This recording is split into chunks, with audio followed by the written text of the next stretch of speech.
Get up on it. I can get up on it. I can get up on it. Hey. I'm just messing around, man. Let me see what's good right here. Let me make sure I am where I need to be. What's up, everybody? It's your boy Talk Williams, host and creator, Hip Hop 50th. Yes, it is another Friday night. More specifically, it is November the 21st, 2025. We have about 40 days or so, 41 days, if you want to call it that, before it'll be 2026. I am so looking forward to 2026. I'm really looking forward to 2027. I'm really looking forward to 2028. But I am definitely excited about 2026 for a number of reasons, which I won't bore you with right now because this isn't about me, even though this is my YouTube channel. I want to say thank you to all my subscribers, and wherever you are on this Friday evening, I hope you with your loved ones. I hope you're doing something exciting and interesting to you. And even if you're at work or just getting it in, whatever that is, do what you got to do. Leave this spot better than it was when you got here. That's all I can say.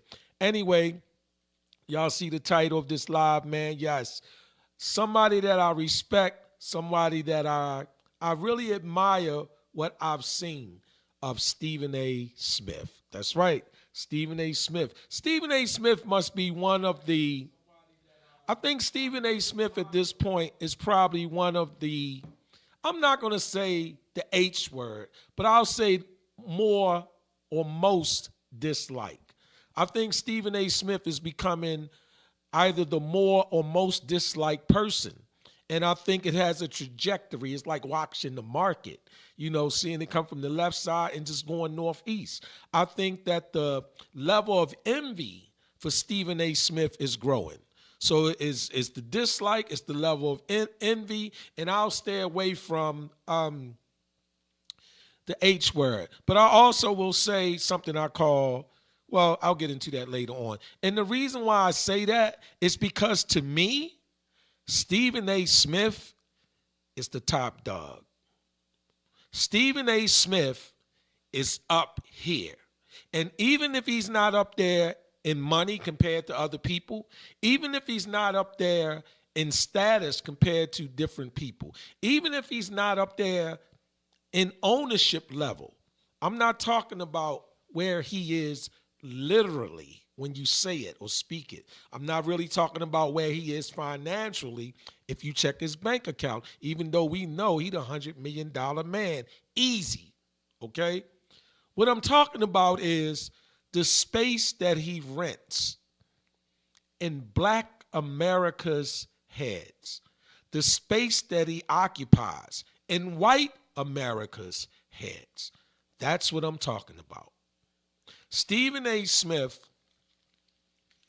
is a hard person to like because he's one of the more difficult people to attack or go at outside of the way he do his job, outside of his work ethics, outside of his profession. Because one of the things that I come to believe about Stephen A. Smith, and that's just from listening to everybody else, listening to him, and just watching his work over the years, I don't think a lot of people can outwork him. At least that's the appearance. I don't know because I don't know the man. But from what I've seen, I just don't see it. This man will outwork your ass. He just will. And even when it comes to his sports, being a sports analyst and commentator and reporter and journalist and all of those names that I might not know to say, I don't mean any disrespect to him because I'm just looking at Stephen A. Smith. And I'm going to tell you something. Here's my indication that Stephen A. Smith is up there. Because he's not liked. He is not liked. I think that he's liked by some, but I think that it's a lot of fake phoniness when it comes to Stephen A. Smith. And I think that he sees it. And I also think that it's getting lonely for him the higher he goes up. He realizes how lonely it's getting. And I think that Stephen A. Smith, in his heart of hearts, when he's honest to himself, he knows that it is lonely at the top. And he's going right on up there. It's like Sisyphus. You know, if you ever heard of something being Sisyphean, you know, you try to get there, but you can't. Well, he's breaking one of the tenets, one of the rules, one of the principles of the Greek goddess or the Roman goddess Sisyphus. He is getting up there on that mountain. He's making it. And he's also realizing how lonely it really is. He's going to do his best, his version of dragging friends and having real authentic friendships. But he's going to see that for the maturity level, for the trauma that other people have been through, for just the disdain and envy that people have, it's not going to be there. It's going to be fake. It's going to be phony. It's going to be a few, but it's not going to be as many as you would want to come to your party when you get to the top. And you could see how inauthentic, how phony a lot of his relations is. Stephen A. Smith talks about he's friends with so-and-sos. Me and so-and-sos are friends. I know so-and-so. Stephen A. Smith talks about, I'm from Hollis, Queens. I'm this, that, and that. You know who I don't hear pumping out that they his friends? I don't hear all these other dudes saying it. Stephen A. Smith is top fucking dog. He's the target. He's the guy that everybody envies and dislikes in this field. You can see it from these retired players. You can see it from the other analysts. You can just see it. And once white folks start showing envy towards a black man in this profession, trust me, you up there. See, it's all cute when it's just black on black envy, black on black hate, black on black, I'm just going to assassinate his character.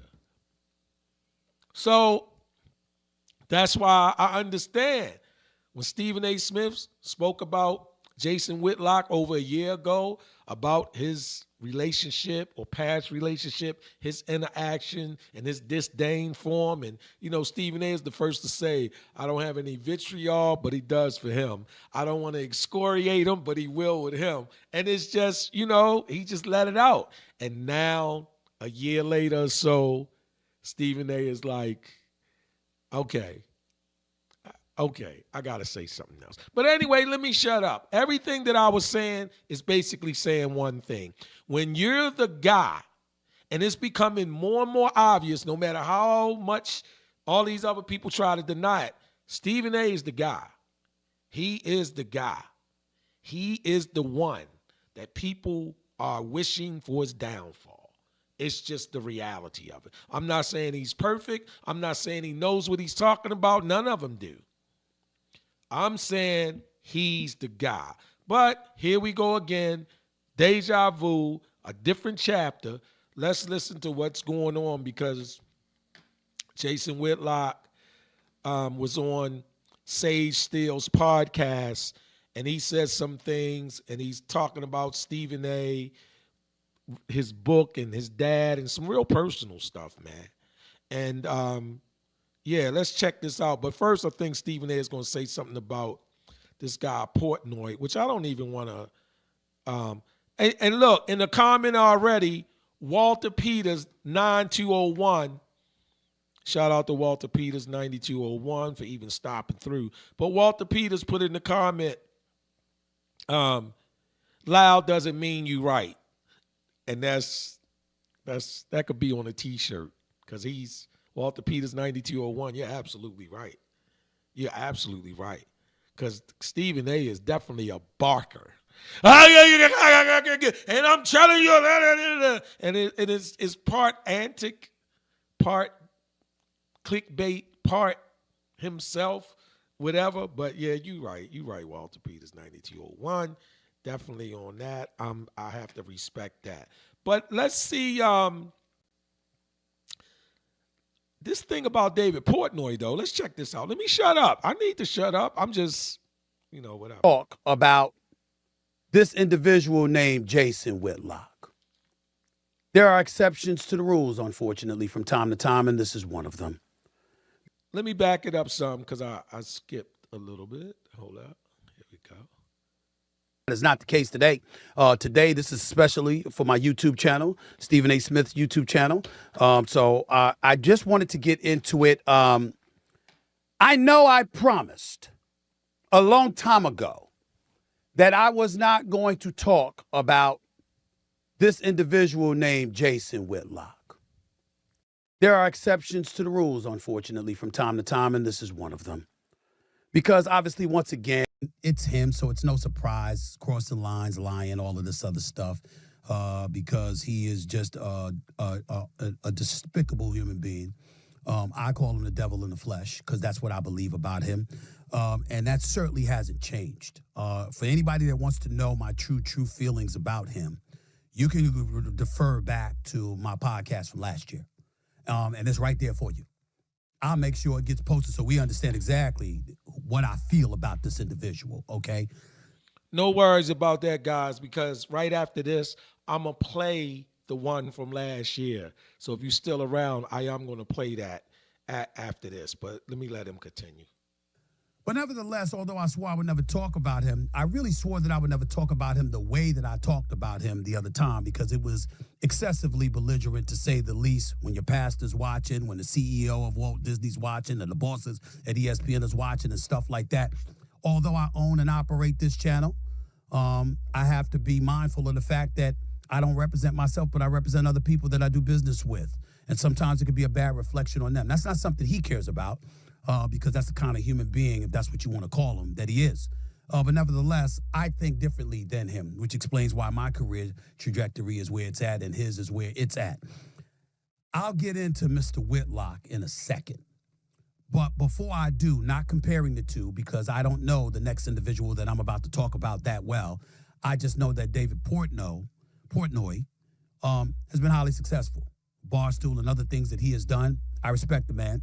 But he was on, demanding an apology from yours truly because of something that I had said about Drake May. Before I touch on that for a second, let's hear what Mr. David Portnoy had to say about yours truly real quickly so you'll know where I'm coming from. Play it, please.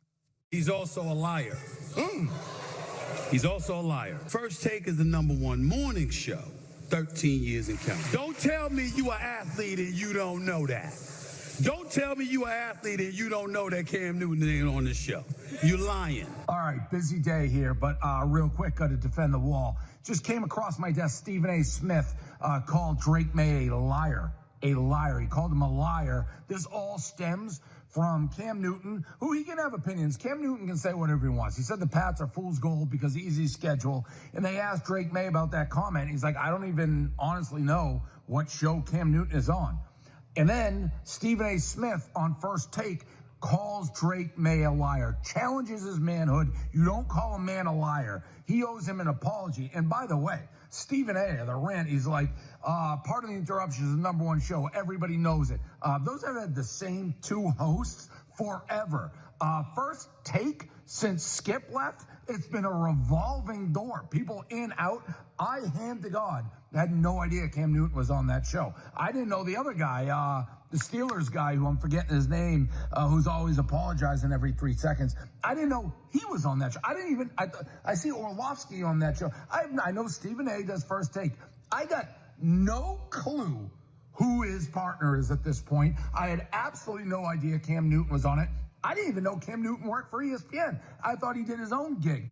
Come on. David Portnoy. Come on, bro.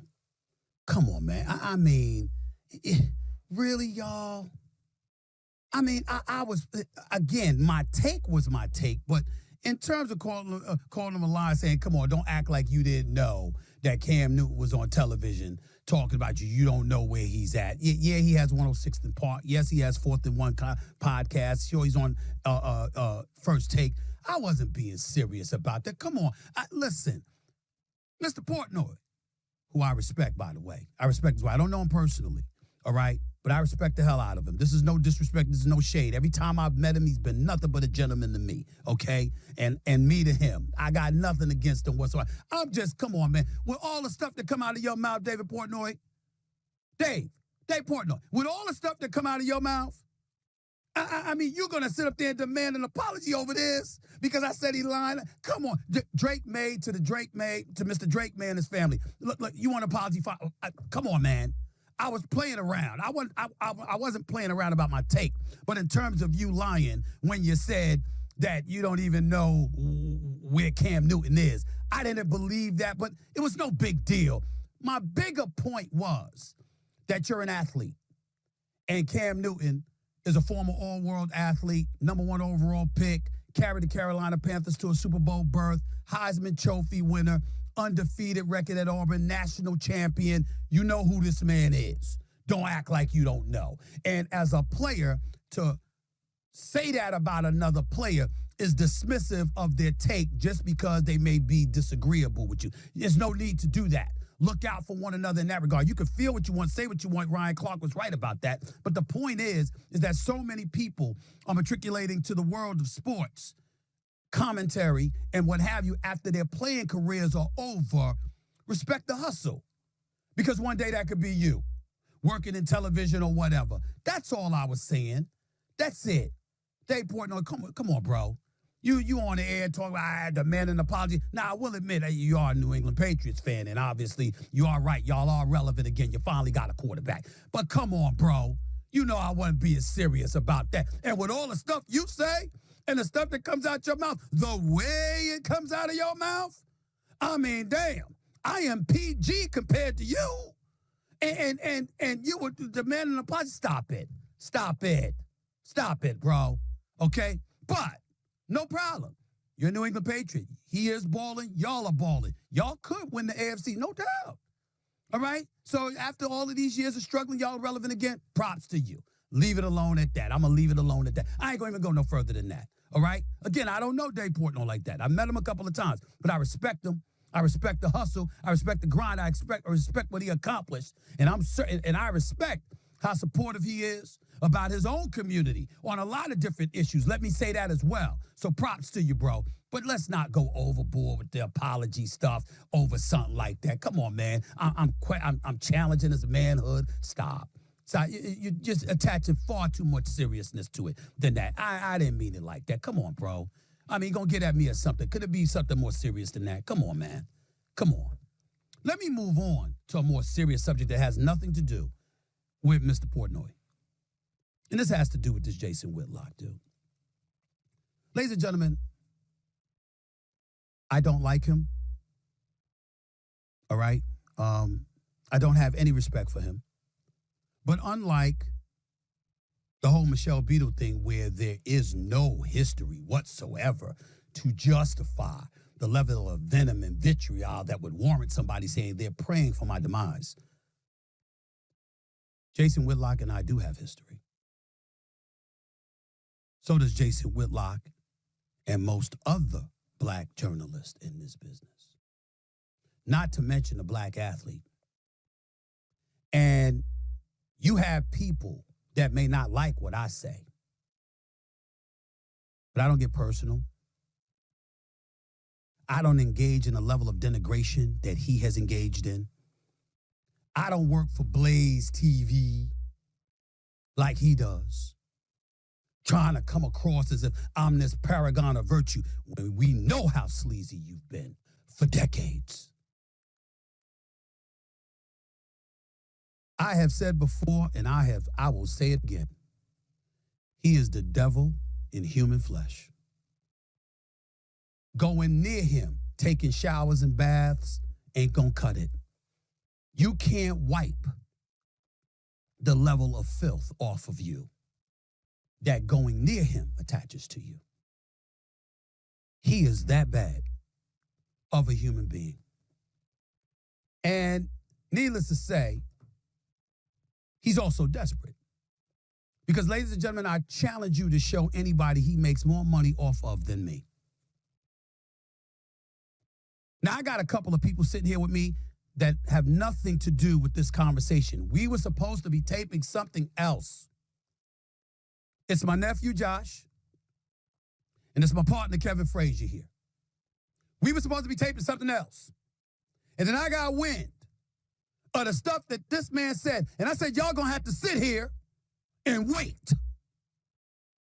Because, once again, even though I swore I'd never really tried to talk about him again, and I haven't, because the first time I spoke about him was after he was attacking me for 14 years. Just like when Michelle Beadle got on me, it was after 11 years. But with Kevin, who's my partner, he's a co-owner for Straight Shooter Media, and my nephew, Josh, who obviously is like a son to me and is always watching my back, even when I don't want him to most of the time, okay? I could not let this go. So I'm not asking them to comment. They can sit right here with me while I say what I got to say before I move on. But I wanted them to hear why I had to alter today's show to address this, especially Josh. I ain't even asking him to say anything. I just wanted him to hear what this... My pastor's watching. Let me be there. My pastor's watching. I'm not going to go there. I want him to hear what Mr. Whitlock had to say while he appeared on Sage Steele's podcast, our former colleague at ESPN. This is Jason Whitlock with Sage Steele. Play this, please. Do a deep dive on Stephen A's book and the way he went after his father in his book, as opposed to what he used to say about his father in interviews. And you can go look up in the late 1990s, early 2000s, what Stephen A. would said about his father. No criticism at all. Mostly praise of his father, certainly no criticism. And then he comes out with this book where he basically says he had an absentee father and he can't stand his father and it's all about his mother. That's trying to put Stephen A. in the feminist lane, in the support of the matriarchy lane.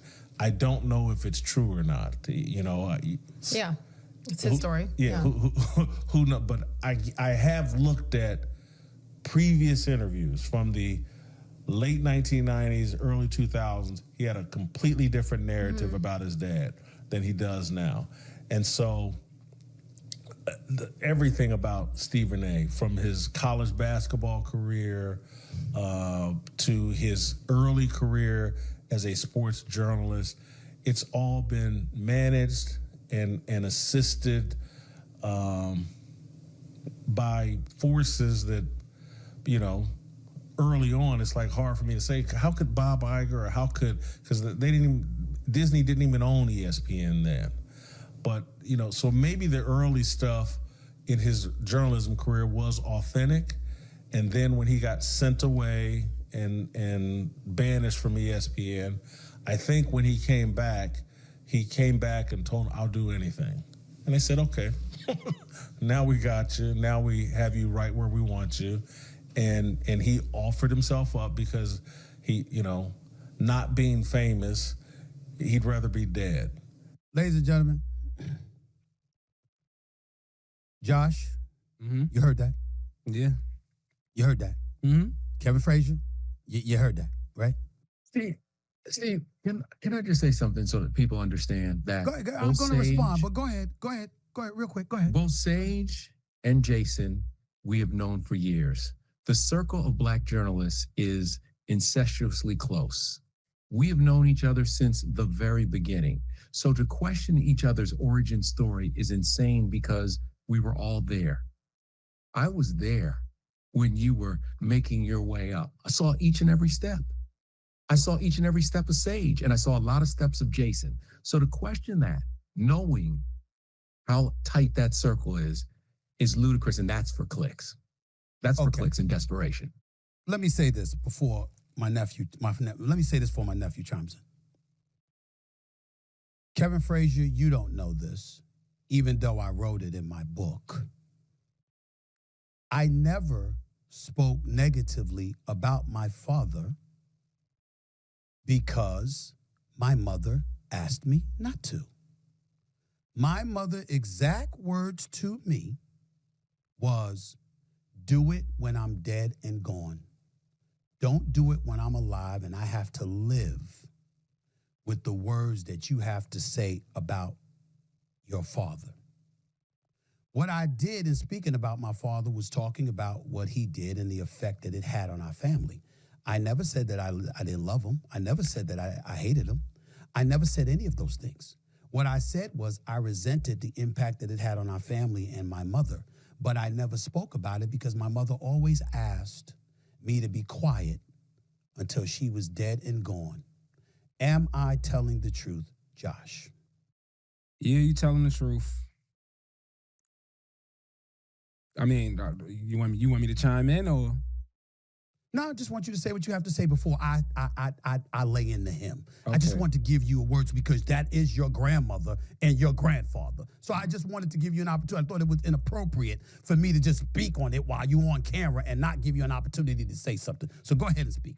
Well, you mentioned earlier I don't, protect your brand and stuff. So I try to keep it as clean as I can keep it because, like you said, he is talking about my grandparents.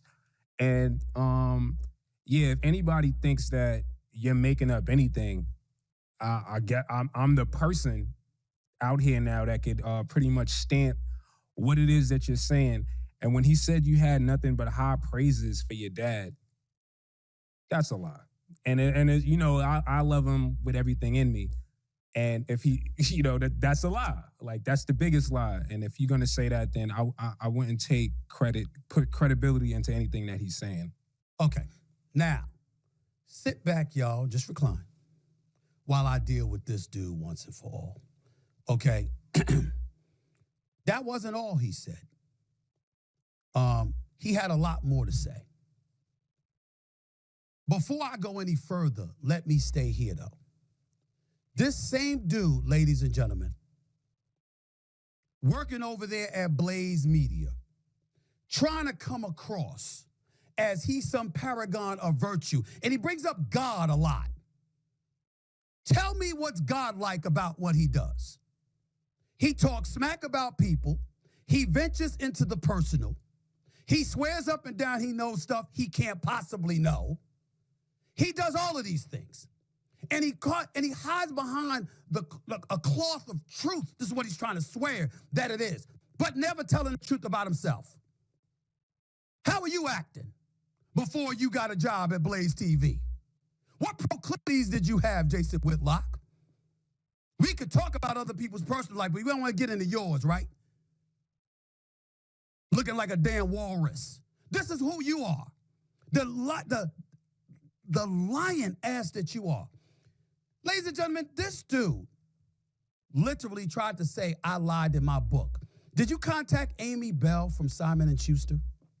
Because you see, they fact check everything. I'm a New York Times bestseller. I know that hurts him to hear that. You want to be in media. You want to be in front of the camera. I work for ESPN. I work for SiriusXM. Plus, I own my own platform. Who you working for? And by the way, you're working for them. Why? Because you can't get a job anywhere else. How come Fox won't hire you? How come ESPN won't hire you? How come CBS or NBC won't hire you? How come you can't get a real job? You don't talk about that. This is the kind of stuff that happens. He has gotten to a point where if you look at him, the only way he's making money is off of talking about me. He talks about me all the time, y'all. He talks about me all the time because you're not where I'm at. You know, you the dude that slide tape recorders under hotel doors to try to listen to athlete conversations. That's the dude you are. You're the dude that sit up there and lie all the time, every chance you get, and go about the business of undermining people in your professional career. There's a reason, ladies and gentlemen, you can say what you want about me, but you notice that you'll see me at basketball games, you'll see me at football games, you'll see me at boxing matches, you'll see me at UFC matches. You know why you don't see Jason Whitlock there? Because he can't show up in public. Because he's scared of what's going to happen to him. Because that's how many enemies he has because of all the lies that he has told, especially about black people. This is the devil in the flesh. I'm talking right now to the people who work with him. Y'all are next. I'm not talking about from me. I'm talking about from him. He turns on everybody. He will lie. He will deceive. He will do everything. Satan is his father. When I said what I said about him, he tried to call Winston-Salem State acting like I was lying about having a basketball scholarship. At least that's what they told me. Do you know what else he did? Are you ready for this? Put Kevin and Josh back up on the air because I want to see their face when I said this. Do you know he called my pastor? Pastor A.R. Bernard from the Christian Cultural Center in New York. Jason Whitlock called him trying to get him on the show to talk about my personal life and my personal revealings to my pastor. When we talk about despicable, how despicable can you be? This man, every time I turn around, the fixation on me, he went on Sage Steele's podcast and talked about me for 18 minutes. I just got off the phone with Sage Steele because I had to get permission to show the clip. And she said, quote, I was shocked at how much he continued to talk about you. She didn't say anything bad about him. She just said, I was very shocked because it was unsolicited and volunteered. He just wouldn't stop. I'm paraphrasing. Because he can't stop talking about me. Why don't you tell him the truth, Jason? It's the only way you can make money. Because that's how useless you've become in mainstream. You don't even talk about sports anymore. You talk about people. You don't have to get out there and do any reporting. You don't have to get in somebody's face. Do I need to talk about when you was on Patrick Bet-David's podcast and how you were supposed to make an appearance with Roland Martin and you found out at the last minute it was Roland Martin that you had to sit on the set against, and you ran out in the street all discombobulated and foggy to the point where they had to grab you off the streets from getting run over by a car because you didn't know where you were because you were so petrified of having to sit across from Roland Martin and debate him about the politics that you spewed. We want to talk facts? This is Jason Whitlock. This is who he is. I'm not going to call him what Matt Barnes calls him on The Smoke. I'm not going to talk to you about what people think about him. I'm encapsulating it by saying this. Stephen A. Smith is everywhere. You got a boxing event, you got a UFC event, you got a basketball event, College of Pros. You got a football event, College of Pros. You got First Take on the road. You got First Take on HBCUs. You got Sirius XM on the road. You got Sirius XM in the nation's capital. The stuff that he talks about, I'm talking to those people. Ain't nobody trying to come sit down with him because he's useless. He's just blowing into the wind with the breath that he has left in his fat ass body. This is who he is, okay? So what I'm saying to you is this. With all of that going on, all of that stuff that's happening, here I am, minding my business, never bringing him up. And all he does is bring me up because it's the only way he can make money.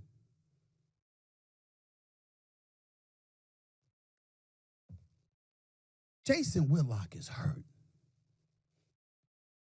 because I'm where he wants to be. You were a columnist in Kansas City. You came to ESPN and was handed the reins to the undefeated, which is now Andscape. John Skipper gave you the reins. You alienated Rob King. You alienated Leon Carter. You alienated Jerry Bembry. You alienated a whole bunch of other people that worked under you. You treated people like trash. You thought that when it came to black folks, you were the only person that could get things done when you got nothing done. The site never got off the ground until after you left. You went into business with supposedly you were supposed to be connecting with Clay Travis, and you blew that. Meanwhile, Stephen A. keeps climbing, never bringing you up. And you've discovered that the only way for you to make money is to talk about me. And then don't have the decency to tell the truth. My book was written by me, every single word. The audio book, every single word. Fact checkers at Simon & Schuster. You don't become a New York Times bestseller, and you're not a book that they promote if it's a bunch of lies. Amy Bell is the chief editor over there. Call her. She told me to tell you. Feel free to call her if you want to know facts. You know they want me to write another book too, right? I know that hurts you. I just want you to be careful because when you take a deep breath, it looks like you're going to fall over and croak. I'm not wishing that upon you, bruh. I take that back. I'm not wishing that upon you, Jason, because you ain't no bruh of mine. One of the most despicable human beings, going to bring up my father and then question the veracity of my words as if I got to lie, especially to somebody like you, who's less than a damn roach. One of the most despicable human beings, a roach, a rat got more of a soul than you. You lie all the time. You denigrate all the time. You insult all the time. And then got the nerve to bring up God. It's what he does. Don't believe me? Play some more of what he said, please. I do think you have some similarities now to your friend Stephen A. Smith. I do? Yes, because you both catch heat from both sides. Yeah, that's interesting. I don't find Stephen A's political talk authentic. No, I don't either. And so I don't know what to make of the heat he catches, because I don't know why anybody would give him much heat about his political positions, because they change so often. And so I get like people like, I got a biblical worldview that doesn't move. And so I get why people, sometimes people think I'm self-righteous, and then they go, but man, this guy talks about his own failures and problems and all of that. So I'm not really self-righteous, but man, you've given... Stephen A. deals with something different than I do, because I think none of Stephen A.'s positions, in my view, are authentic. And so the heat that he catches doesn't feel authentic either. It's like, that's his job. Well, I think he's very strategic. Enough. Say, Steele, you're absolutely right. I'm a strategic individual. Kevin Frazier, have you known Sage Steele to be strategic? Very strategic. I've known her since the beginning of her career. I knew her before she got to ESPN. We had the same agent, and so by the way, we worked together. We're not saying it as a bad thing. Aren't you? We're all strategic. Aren't you strategic? Aren't you strategic? Very 100%. All of us are, right? 100%. We all are. We wouldn't be where we are. You don't get to the highest height without being strategic and working extraordinarily hard. Let me tell you what's wrong about what you said. There's one person that ain't strategic, Jason Whitlock. He ain't strategic. That's why he at where he at. You see what I'm saying? Because the man napalm Bridges at ESPN, he napalm Bridges at Fox, okay? So he napalm Bridges wherever he's been. Ain't nothing been strategic about him. He napalm Bridges with Clay Travis. Ask him. He's napalm Bridges now because of the smack he's talking. One time after another, we continue to deal with this stuff. And this is what I'm talking about when I say, how much do y'all expect me to take? The man brought up my father. In the past, he's called my pastor, okay? He's called my institution, still trying to find stuff for me. Now we're going to get into the authenticity or lack thereof about my political takes. I'm a centrist, y'all. I'm a fiscal conservative. I'm a social liberal. And I keep an open mind because I don't believe that one side has all the answers. It's very, very simple. They're acting like I didn't say anything when I was at ESPN. I let my feelings be known. But in the end, certain things just never got discussed. The climate had something to do with it, absolutely. The way we could talk about so many different things now compared to what we could do 5 years ago, 10 years ago, 15 years ago, 20 years ago. That's across the board, industry-wise. The advent of podcasting and YouTube shows. These are all the things that have an effect on this kind of stuff. But everybody's ignoring that, except him. But he's the paragon of virtue now. I mean, if you listen to him, he's as close to Christ as anybody. And he's one of the most evil, most despicable human beings that you will ever find in your life. Does nothing but talk about people. Does nothing but talk down to people. Nothing. And then somehow, some way, all of a sudden, he questions the authenticity. Let's get to the issue of jealousy. When he talks about politics, nobody cares. When he gives social commentary about issues that doesn't pertain to one of us, nobody cares. When he talks about journalism, nobody cares. He think because he was a columnist for the Kansas City Star and he was tight with the late Marty Schottenheimer that all things are gold. There's plenty of people that he couldn't talk to. Remember one time, he was at Fox and he was upset that he couldn't have this parking space or whatever. Why do I bring it up? Because it's a funny story. Because he wanted to look and see what parking spot it was, and it was a parking spot for Skip Bayless. And he had a problem with it. What he didn't tell y'all is he almost croaked because he got on his knees to look under the car to see what the parking spot it was, and his big behind was struggling to get up. You understand? That's why they still laugh about that stuff. See, these are the kind of things. You want to get high, you want to get low, it don't matter. The point that I'm trying to make to you is this. Say what you want about me, but I've always been me. I've always been me. And when it came to him, the same person who has no credibility, the same person that who is he and all of this other stuff, it's the same person he was clamoring to work for him. Could I please talk to him? Could I please help him make the undefeated successful? Reaching out to Isaiah Thomas. Didn't compel Dan Le Batard to talk to me, but certainly cried to him, along with various others. I had no words for him because he'll stab you in the back. He cannot be trusted. You can say what you want about me. When you heard somebody say I can't be trusted? Where you heard somebody say that I'd take something off the record and put it on the record? Where did you hear somebody say that I was a two-faced SOB that you couldn't depend on to be authentic because I was shy about being me? I'd be one place in front of your face and I'd be another way behind your back. That ain't never been me. That's always been him. And oh, by the way, we're sitting up here talking about the black community and all of this other. We use blackness, we use racism and all of this other stuff. Ain't you the one that marketed and advertised yourself as the dude that would call out his own community? Wasn't you the dude that prided himself in being anti-black establishment? That was Jason Whitlock. See, these are the kind of things that people that work with him, because I can't assume anybody's working under him. They work with him, they don't know. They don't know. But I got one more clip to show y'all. Play this latest one, please, and then I'll move on from this subject. Go ahead, play it, please. There's a reason why Stephen A. pretty much won't leave ESPN unless they push him out, is because he has no audience without ESPN. That he's not interesting. And I know that sounds crazy because he has a reputation for being interesting, but no one's going to remember any positions he took, and he doesn't take bold stances.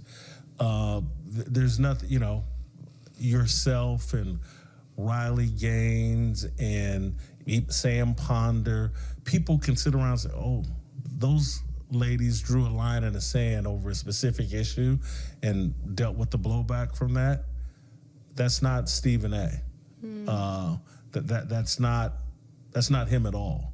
He's done whatever is necessary to make as much money in this business as you possibly can, and hats off to him. If that's his end game. There are people that actually do still stand for something in the media, and he's not one of those people. And that's why I think if you take the ESPN name away from him, what's he really saying that people are interested in? He's now running around pretending to be some kind of political analyst, and he just spews talking points, surface level talking points. I watch him engage with some of these people, from Megyn Kelly to any of them, that actually know what they're talking about. And he doesn't say anything. And trust me, Megyn Kelly and all the people that keep putting him on their shows, if ESPN goes away, they have no interest because he's not going to say anything interesting. Okay. What I'm trying to figure out is, isn't he really talking about himself? Jason Whitlock, subscribe because he needs all the help he can get, ladies and gentlemen. I'm here to tell you right now. Let me look this up. Real Jason Whitlock, at Real Jason Whitlock is where you could go to find him. He's got 572,000 subscribers. He was at over 300 when I started. I'm at 1.3 million. It would have been more if I hadn't spent the first year off YouTube. And it was called No Mercy, and my name wasn't even attached to it, and the algorithms didn't even know to tell you where to go look for me. And I've now more than doubled his following. My television show religiously outrated his. You want to talk about him as a columnist? I was a beat writer. New York Daily News, Philadelphia Inquirer, got promoted about 7 times. Became ultimately a general sports columnist. Then I was at CNNSI, I was at Fox Sports, and then ultimately I was at ESPN, where I have been, with the exception of the 2-year hiatus. Where he been? Listen to what he said, y'all. I'm not interesting. What'd that make him? The reality is I've smoked you. Not only have I smoked you, taken you to school and just bust your living ass in terms of popularity, in terms of significance, in terms of cachet, you've been rendered irrelevant. The only thing that makes Jason Whitlock relevant is the shit he's going to talk about people he once worked with. That's it. Nothing else. Nothing else. I apologize for cursing. I promised my man Rashawn and Kevin and them I wasn't going to curse so much. I'm trying. I really am. I really am. But what I'm saying is, what's up? Everything I am, he wants to be. Y'all haven't heard me say that about anybody else. Where I'm at is where he was. He wishes he was on Hannity. He wishes he was on Mark Levin. He wishes Megyn Kelly called him more. He wishes Fox called him more. And when they call him, he's usually talking about me because that's the only thing they care about. They're going to ask me about the Democrats. They're going to ask me about the Republicans. They're going to ask me about the shutdown. They're going to ask me about the Affordable Care Act. They're going to ask me about these things. They ask him about Stephen A. because that's the only thing that makes him relevant. Go back and look at his history. You think I'm bad. Go back and look at his history talking about folks in our community. And now you sitting over there with Sage Steele acting like you being prophetic. The reality of the situation is, ladies and gentlemen, I'm going to end it by saying this. This man talks about me because it's the only thing left he can do to make money. He can't make money any other way. I would be nothing without ESPN. Well, don't I work for SiriusXM? Don't I have my own daily show on SiriusXM? Don't I have a political show on ESPN, on SiriusXM? Don't I own my own production company? Have we not made some money, Kev, as a production company? Last time I checked, we have. Plus, I have ESPN. What you got? What he has? What man calls somebody's pastor to try to talk to their pastor about the person they talking about? And what man does so knowing your intent is evil, but you try to involve a pastor into your evil ways? Who does that? Jason Whitlock. Who lies on people every chance he gets? Jason Whitlock. Who denigrates people while bringing up God and righteousness in the same sentence? Jason Whitlock. Ladies and gentlemen, eventually it's going to be y'all. Like I told you before, you can say what you want about me. You see me everywhere. I stand on mine. What I say is what I say because I don't get personal.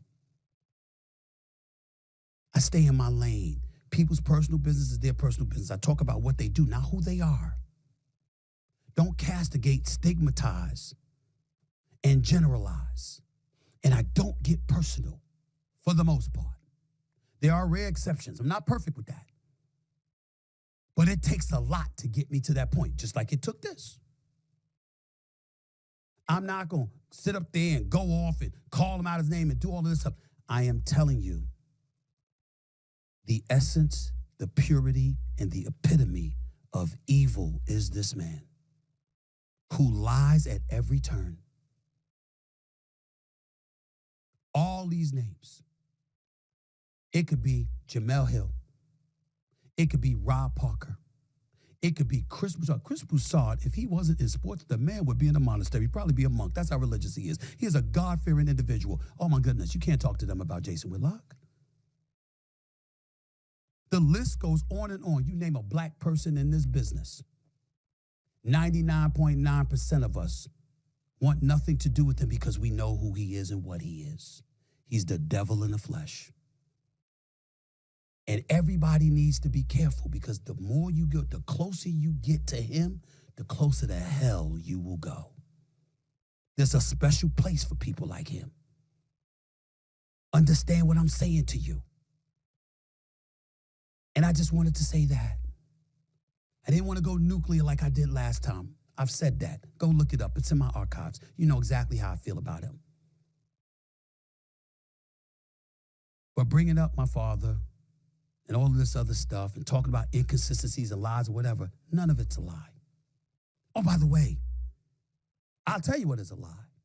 Some story he told Sage about how I spoke to a group of kids and I went on for 17 minutes about myself when he waved me over to talk to him. I don't know what he's talking about. I have no clue what this man is talking about at all. Another lie. But that's what he does best. So much so, it's breaking news when he tells the truth. Because it's such a rarity. But it is what it is. Only reason I bring up how it don't matter, I can stand on mine and I can go anywhere, because you need to understand that when it comes to him, he can't. He hides wherever he hides because he's scared to be seen in public. Because he knows so many cats want to get at him. There's a few things going on in the world of sports that need to be addressed, but on this particular day, they don't take precedent. Instead, one would be Aaron Rodgers and his situation with the Pat McAfee show. That's necessary to address because, after all, I'm an employee for ESPN. The other would be a fat bastard that has gotten away for far too long talking his bullshit. You wanted some? Fine. I'm happy to give it to you, you piece of shit. The Stephen A. Smith Show up next, right now. Of this YouTube channel, I can't thank y'all enough for the love and support that you've been giving me. Keep it coming, and I'm going to keep on coming. A little bit later on in the show, I almost never say his name, and that is the name of Jason Whitlock. He is a guy that has a show on Blaze TV. He is the person that I directly allude to as that fat bastard. He's a no good individual, probably the worst individual I've ever had the displeasure of ever being associated with in any capacity. And I will address him in just a few minutes. All I will say is that the things that I'm going to say, please don't hold anybody responsible for it other than me. Nobody. I even took the liberty of calling my pastor to apologize in advance for what I'm going to say about that no good bastard. So I will address that in just a few minutes, and I'm not engaging in hyperbole. I'm not exaggerating. The pastor's name is Pastor A.R. Ever. That's not how I roll. Having said all of that, Aaron Rodgers is a different matter because that's not necessarily an internal that he said. He said, and I'm looking for it here because I want to make sure that I find the direct quote that Aaron Rodgers, he's going to let you know where he stands, and I respect that. Are not looking forward to that list coming out, and one of those people is Jimmy Kimmel. Epstein, I'm sorry. I got my producers here with me. Jeffrey Epstein, being on the Jeffrey Epstein list, okay? So that's really what it is. If you want to hear what Jimmy Kimmel had to say, just as a reminder, Aaron Rodgers has a very high opinion of himself. He genuinely thinks that because God gave him the ability to throw a football, he's smarter than everybody else. We learned during COVID somehow he knows more about science than scientists. A guy who went to community college, then got into Cal on a football scholarship and didn't graduate. Someone who never spent a minute studying the human body is an expert in the field of immunology. Aaron got 2 A's on his report card, and they were both in the word Aaron. That part was funny. I have to admit that. All I want to say is this. working at ESPN. If I disagree with something you've done, so what? Shit what he has to say about me ever. But I went a bit too far there, and I was wrong, and left it at that. That's not what Aaron Rodgers elected to do, and as a result of it, it is what it is. He's no longer going to be on the Pat McAfee show for the remainder of this football season. Who knows whether or not he'll ever be back? A shot to Pat McAfee. Listen, Pat McAfee YouTube channel, he bet on himself years ago. That a first take. Well, no one has in the morning. If Pat McAfee succeeds, judging it accordingly, I'm saying what impact it had. Because of the impact, you apologize. And I personally, my pastor, and asked for his forgiveness and understanding in advance because he's not going to recognize the person he's about to hear. I did the same when I emailed the bosses at ESPN. This is my podcast. I own and operate this. I do what I want on this podcast. But it doesn't mean that I still don't harbor a responsibility to at least give my daytime employers a heads up as to what I'm about to do. My sisters, my nieces and nephews, my boys in the industry, everybody that I could reach out to in time has been warned. It's time for me to address this. I'm only going to do it once. Because this bastard is worth less than a damn cockroach. He wanted my attention. He's got it. The Stephen A. Smith Show. Up next. Don't touch that dial. We'll deal with the fat bastard himself right now. Let's roll.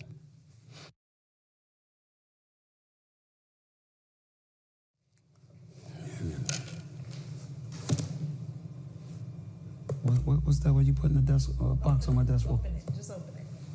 Just open it.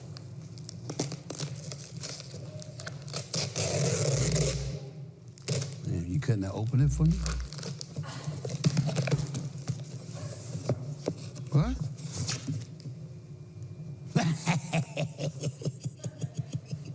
Yeah. Ladies and gentlemen,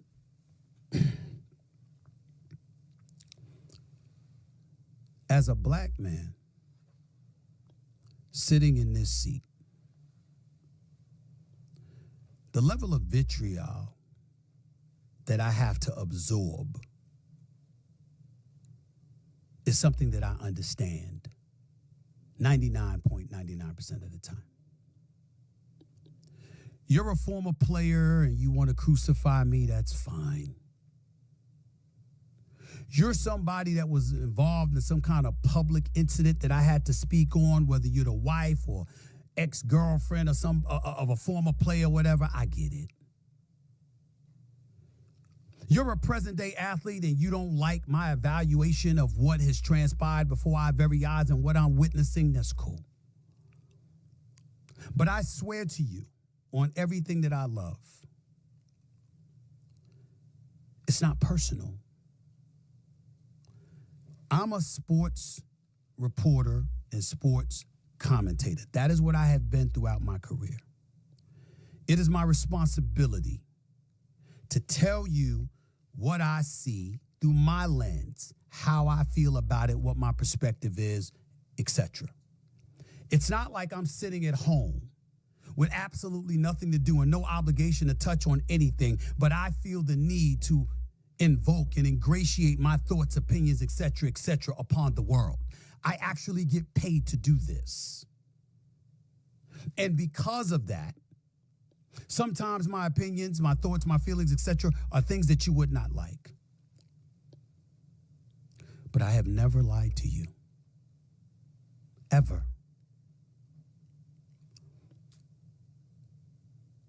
If I wrote a story or I wrote an article, it's based on the things that I've been told, what I've seen, and what I feel.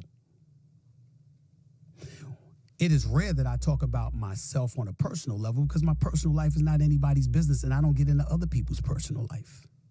It's not something that I do.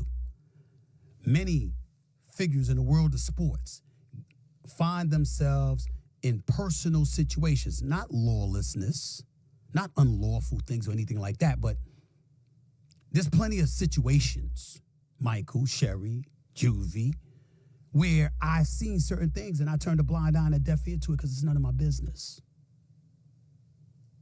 And I leave it alone. And one of the other things that I never do, I never attack my colleagues. I might disagree with something somebody says or does, and I might have an obligation to speak on it because it's in the news or whatever, but I don't speak against my colleagues. Once humanity comes into play, that's a given. Here's the other. That's not real work. Think about this for a second. I'm supposed to be covering sports, but I make a career out of talking about my colleagues. That ain't work. That's you finding some slick way to get a check because you can't get a job. That's Jason Whitlock. That's who the hell he is. Now, I have sat back for years, at least 9 to 10 years, saying absolutely nothing about this man. I never uttered the words fat bastard out of my mouth until a few months ago. So that means that the previous 9 years, you never heard me speak on him at all. But now it's necessary. Excuse me. Because you see, if you listen to the fat bastard,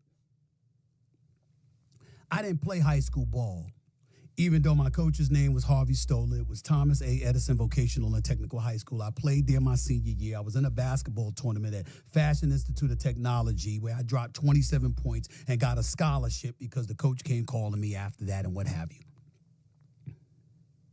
If you listen to him, I never had a scholarship to Winston-Salem State, even though it's on the books. Just call the university.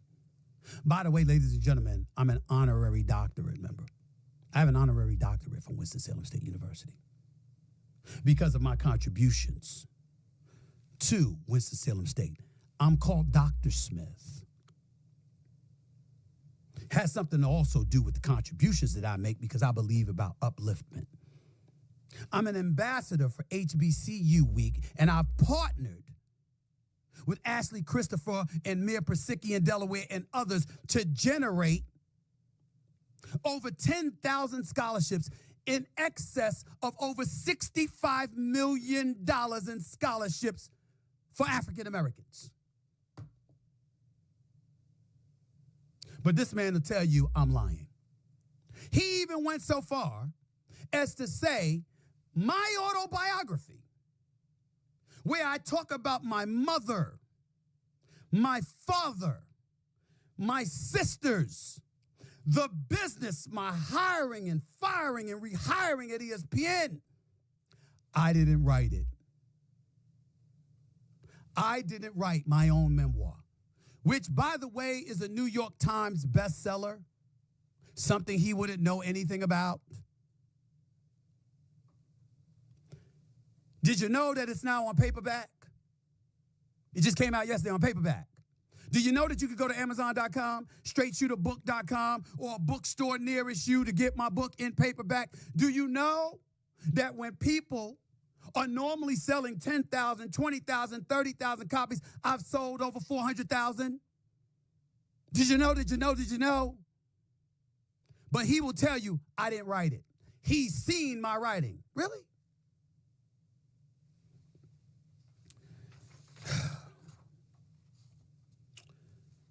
This article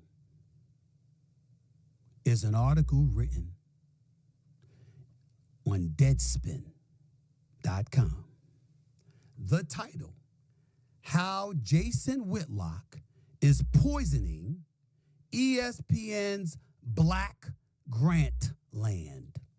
Because remember, Bill Simmons, who's now at Spotify doing a great job, obviously had Grantland at ESPN, and upon his departure, Jason Whitlock was supposed to take up the mantle and create a black website for folks.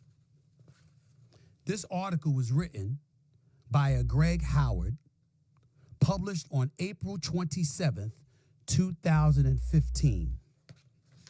The same Jason Whitlock that said he's seen my writing, the same Jason Whitlock that implied that I couldn't write, the same Jason Whitlock that said that I'm lying. What does this man do? Why would I call up this article?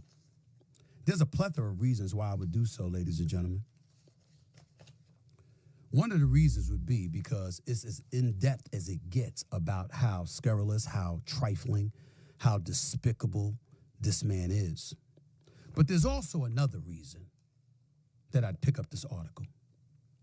Let me read the graph to you that it says. Keep in mind, Stephen A. can't write.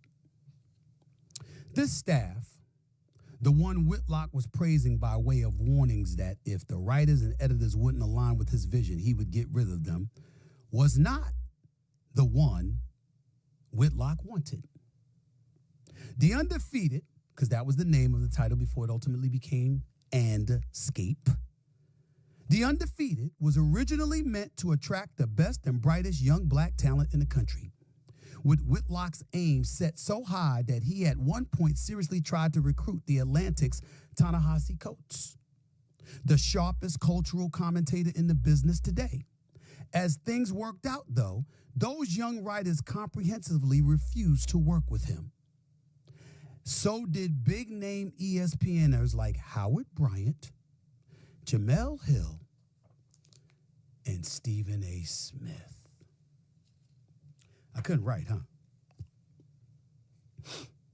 While you were on Blaze TV, spewing that bullshit to people. Did you tell them that? Did you tell them how you stood outside of First Take begging me to talk to you? Did you tell them that once this same article in Deadspin came out, weeks later you wrote a lengthy apology to me in an email, begging me to forgive you, pointing out how you were betrayed by this particular writer, so you know how I must feel that you betrayed me? Did you tell the folks that, you bitch? Did you tell them? You fat piece of shit. Did you tell them that? Got the names. We got Jamel Hill. We got Howard Bryant. You want me to bring up the other writers that wouldn't work for you? Why it took you nearly 2 years to get an article out? Because you ran that shit so bad you were running it into the ground? What a disgrace you were to John Skipper, the former boss of ESPN, or the host of others. You want me to talk about that? Because I got receipts. I got the email. Want me to talk about that? Now, just for everybody that wants to understand, how could this possibly be? Because once upon a time, I actually tried to speak up for this damn cretin. I knew he was a piece of shit. But I said, look, maybe he's misunderstood. Why would I do that, ladies and gentlemen?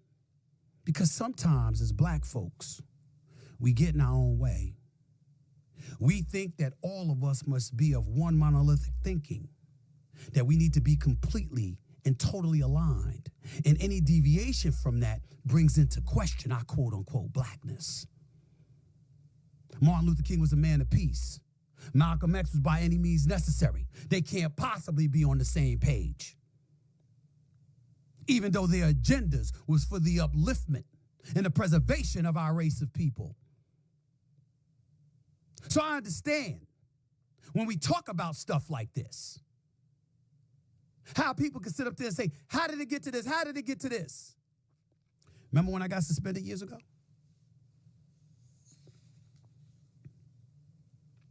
You know what's out there writing stuff, smiling in my face 1 minute, talking smack about me behind my back, and then ultimately writing it? It was him.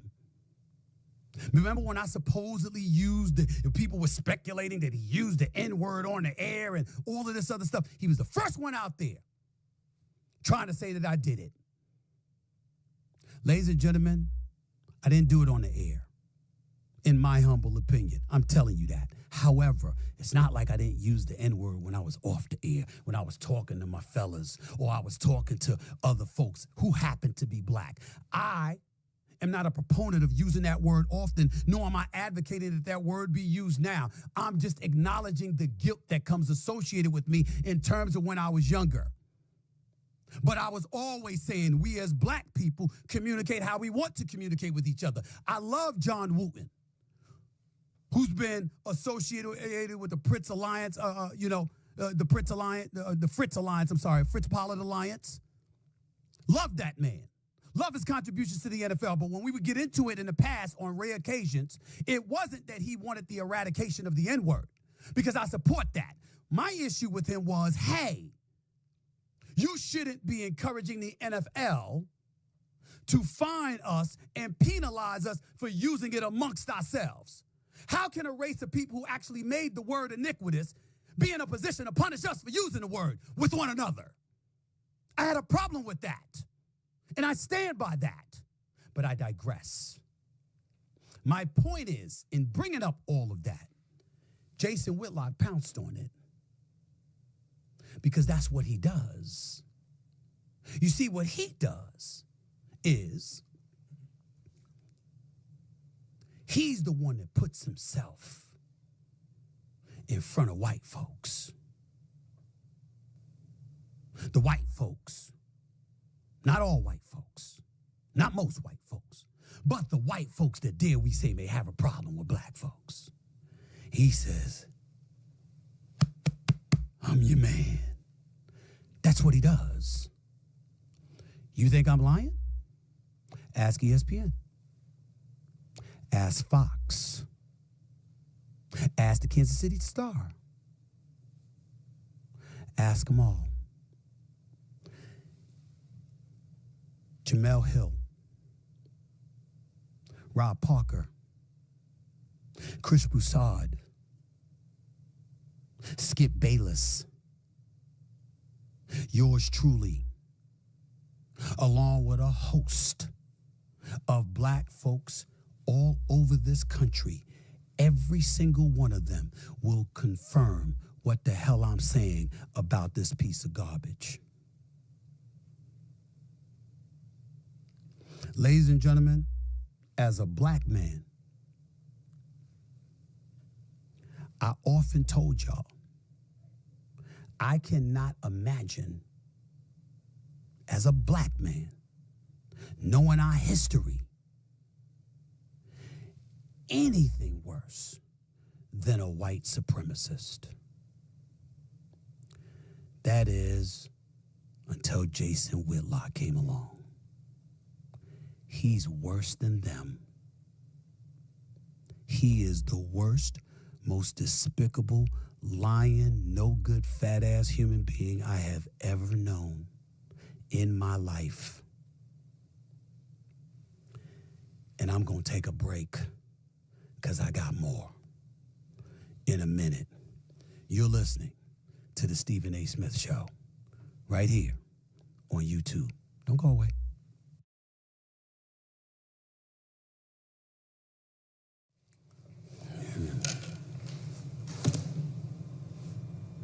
What's that? What you putting the desk box on my desk for? Open it. Just open it.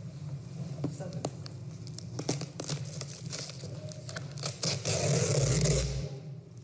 Man, you couldn't have opened it for me? What?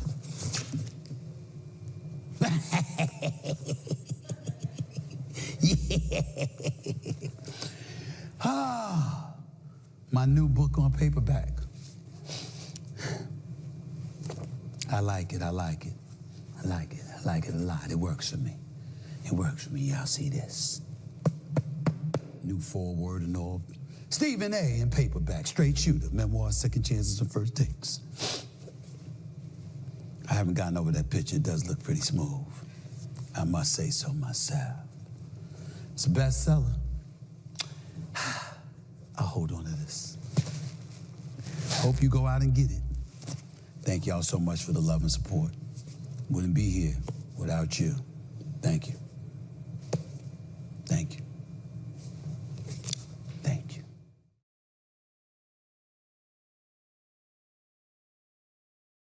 Welcome back to the Stephen A. Smith Show right here over the digital airwaves of YouTube. I will remind everybody that as I'm sitting here talking about Mr. Jason Whitlock, first of all, it will never happen again. He's irrelevant. He's not important. He's insignificant, and he knows it. And he did all of this to try and bait me into all of this stuff. I know that's how people are looking at it. My family and friends and everybody thinks the same thing. My point is I don't care. And the reason I don't care is because I've been holding it in for nearly 10 years. And so there comes a point in time where at the very least, at least one time, you have to address it. It's necessary. It's important. Okay? And as we sit here today talking about this subject, there's certain things that we just don't need to let go. You know? We just don't need to let go. Because there comes a point in time when enough's enough. And that time has arrived.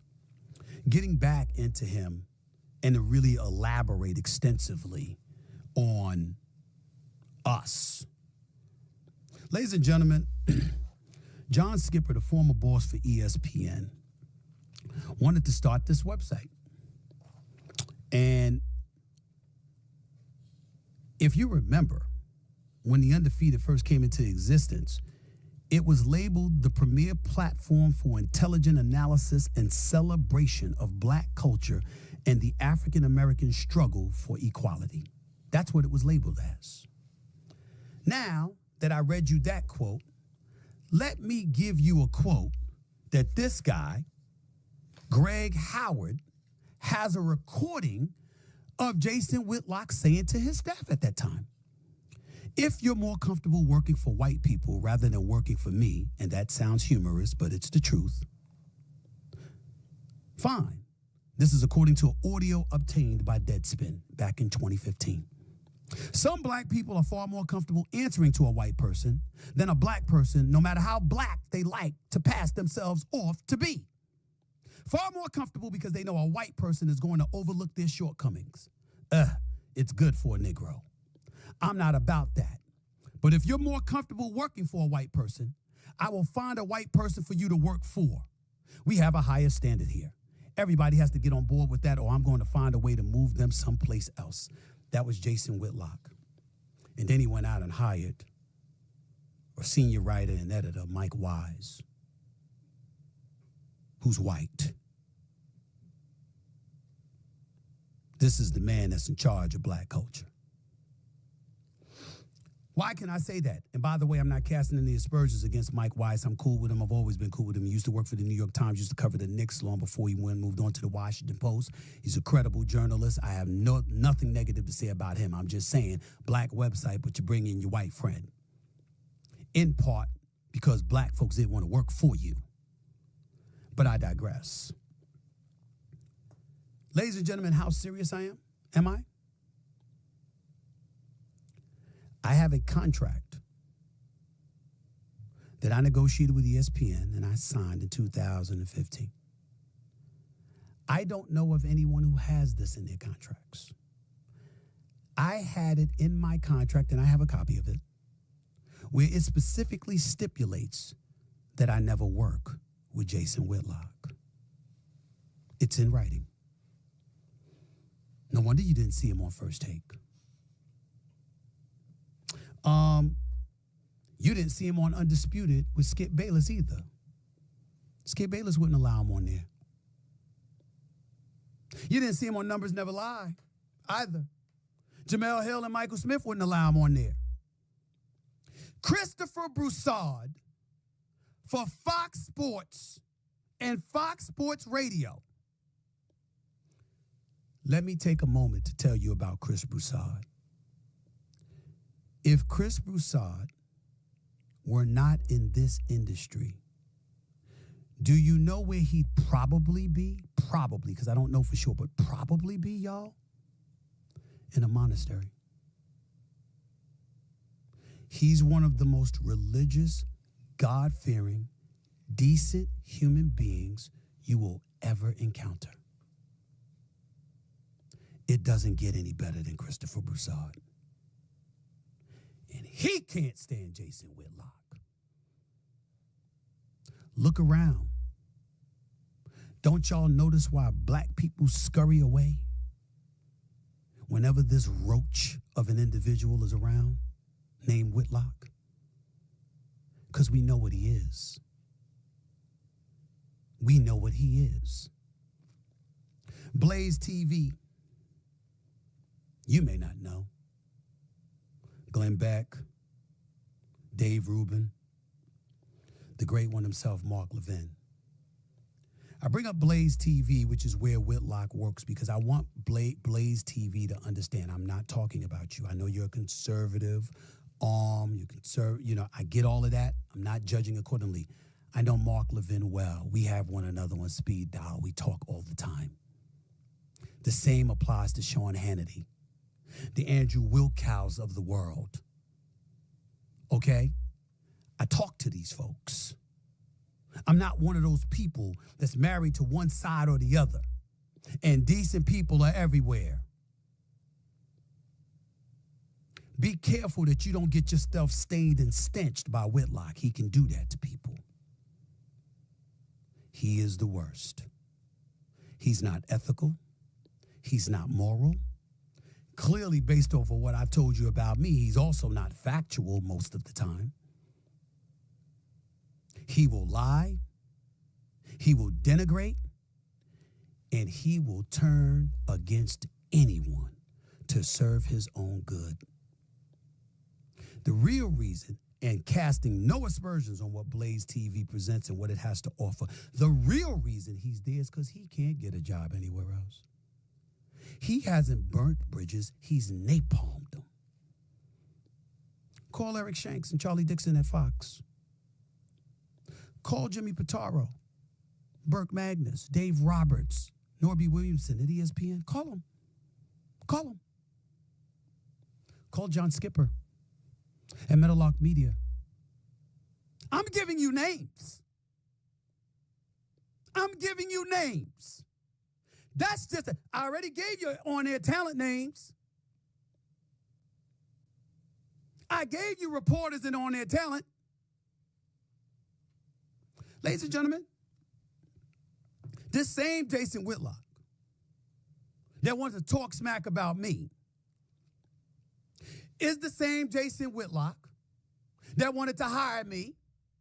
It's the same Jason Whitlock that stood outside doors trying to get me and coax me into even having a conversation with them because they knew I was so disgusted with him, presumably after he hit a strip club, because we all know ain't nobody trying to go out with him, okay? The same Jason Whitlock, that guy, is the same guy that sent both Dan Lebertard and Isaiah Thomas. Isaiah Thomas, the two-time champion, the Hall of Famer, one of the greatest point guards in NBA history, now working on NBA TV.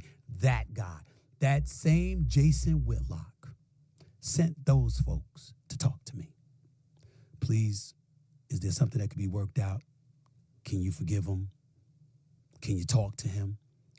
My words and my promise to them was that I want nothing to do with him.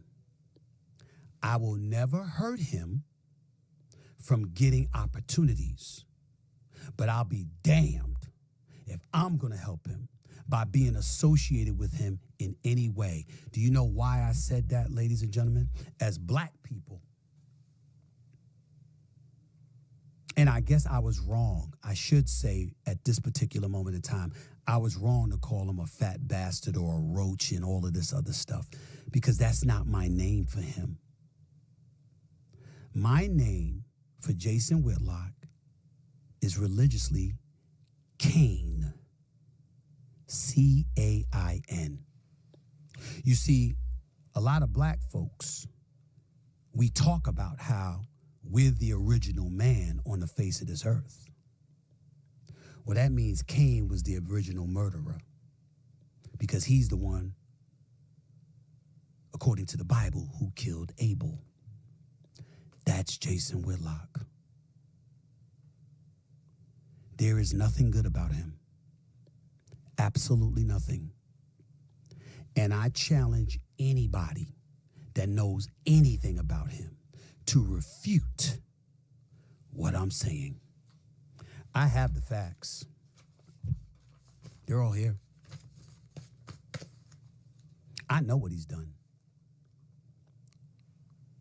The biggest mistake, one of the biggest mistakes that John Skipper could have ever made as the former boss of ESPN was hiring that man. Everyone knows it. That's why he attacks ESPN. That's why he attacks colleagues and contemporaries in the industry. It's not just because he thinks he's smarter. It's not just because he's fearful of anybody smarter than him in the same room. It's not just because of those reasons. It's because he truly despises us all.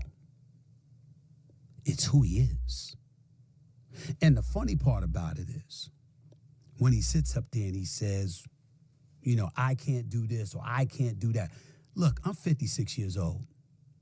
If y'all think now that I'm successful in this business, that I gotta sit here and lie about me playing basketball in high school to write in my own damn memoir at this point in time in my life, I can't help y'all. I'm not gonna waste my time with that silliness. What I would say to you, however, is this. I have a bestseller. Where's his?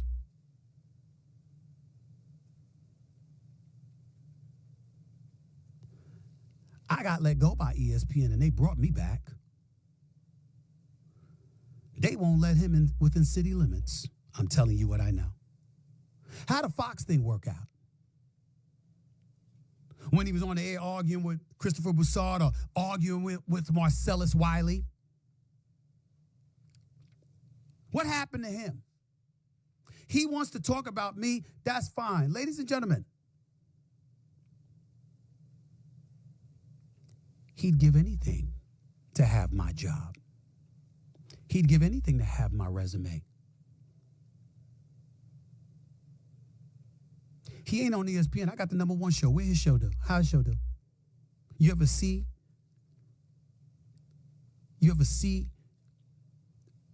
this despicable dude on television? I'm not even getting into how difficult he is to look at. I'm saying, have you ever listened to him? Who wants him? I don't speak like this, ladies and gentlemen, but what else? What other explanation is there other than his evil, vile tendencies than you want to be me? You wish you were in this position, didn't you? Don't you? You wish you had the #1 show for 12 years, don't you? You wish you could do that, don't you? You wish you could be on national television every day, don't you? It ain't bragging. I work for it. Everybody else works for it. The only person people out here trying to hurt people is you. You have literally made a career off talking about people in the industry who do what you do. In other words, you don't want to do it better. Then why don't you have a job outside of Blaze TV? Why are you at Blaze TV? Not to knock Blaze TV, but we know that's not where you want it to be. You want to be at ESPN. You want to be running the black website. You want to go to Fox. You want to be on television. You want to do all of these things. Jason Whitlock, what's up? Are you watching the show? I mean, it ain't Club Shay Shay where you break the internet with the Cat Williams interview, but I do pick up at least 1,500 subscribers per day. I am at over 460,000. I just started 9 months ago with my team. You've been at it, whether it's May of 2021 or July of 2021. You've been at it since then. I've already surpassed you. Sound familiar? Because it's what I've been doing to you your entire career. You were a great writer. Your mistake was you started talking. And words wanting to be seen while you were talking. Which is why your quality and your value plummeted. Because when we see you and we listen to you, we know how worthless you are. This is a dude that, according to reports, literally tried to put a tape recorder under a hotel door to spy on what Allen Iverson was having to say. According to this article in Deadspin, he plagiarized one of his own editors.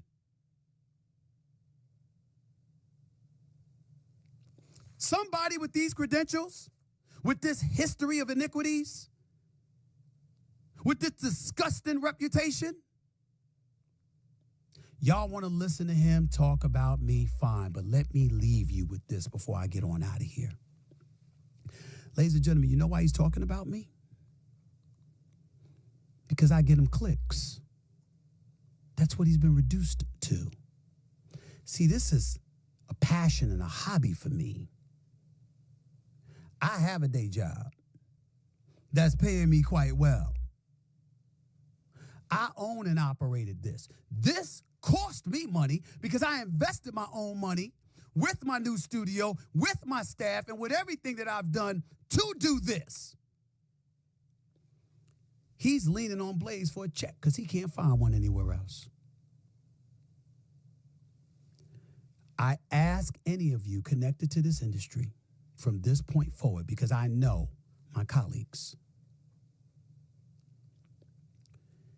they don't want to touch this subject because he's a bully, and they don't want to deal with the fallout of him constantly coming at them. I don't give a shit. He came to the one. I know what he is. I have the emails. I have the articles. I have everything. I once tried to befriend this dude. I don't talk to him because he betrayed me. As he has others. He's turned his back on Dan Le Batard. He's turned his back on all of those other colleagues that I mentioned. Ask Jamel Hill about him. Ask Dan Le Batard. Ask Chris Broussard. Let me stop naming names. Ask anybody in the industry. I can give you the names of the executives if you want. All of them. At Fox, the executives, upon telling their subordinates that they were bringing Jason Whitlock on board, said, quote, "We'll all band together and stand on the tracks in front of a train to stop it, if that would prevent you from hiring him here." He is despised. He doesn't report anymore, y'all. All he does is make noise by coming after the very people who did and still does what he once did, what he aspires to do, but no longer has the outlet to do because he is considered a vile, despicable human being that no one wants anything to deal with. Nothing. That's who he is. I will not be speaking on him anymore. He's a liar. He's a piece of shit. My apologies to ESPN. My apologies to my family, my friends, my staff, my employees. My apologies to Fox for staining their name by even mentioning the fact that he was once there. My apologies to John Skipper. My apologies to Dan Le Batard and Stu Gotts and their show. My apologies to Jamel Hill. I didn't even mention Kerry Champion. He was insulting to her, along with others. Whether it's Amina Kimes, whether it's a Monica McNutt, it's Kimberly, he got something to say about everybody. Molly Kiram, my matriarch for First Take every weekday. My apologies to everybody that you had to see me out of character to address this dude. But I asked for everybody indulgence for one show and one show only. And please do not allow this to be a reflection on my character, because this is not how I act every day. But I mean it from my soul, when I say this is the worst human being I've ever known. I don't know of another human being worse than Jason Whitlock. He is a piece of shit. He's the dude that's gonna have a funeral and ain't gonna be no pallbearers. Might be 2 people to show up. He's that dude. He is the absolute worst. And he lies. And he incriminates. And he tries to set people up to fail, to big up himself because he can't do it on his own. He had a television show. He failed. He's had opportunities one time after another. He doesn't measure up.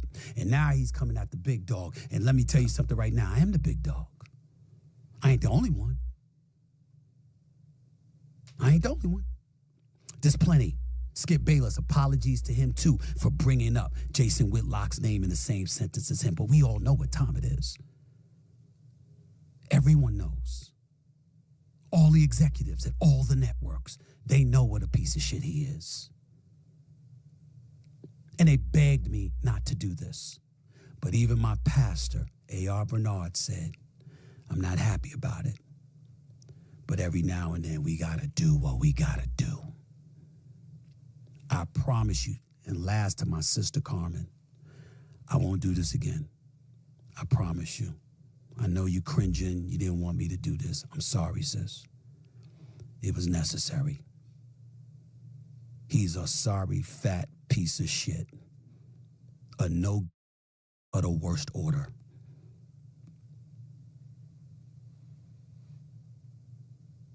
That's who he is. And I want to make sure everybody knows that. And I said to Isaiah Thomas, and I said to Dan Le Batard, if you care anything about our friendship, don't ever call me about him again. I'm a very forgiving person. Not with him. I don't care what beef I had. I don't care how many of you out there that hate me, whatever, former athletes, all this stuff. Man, please, I'm sorry.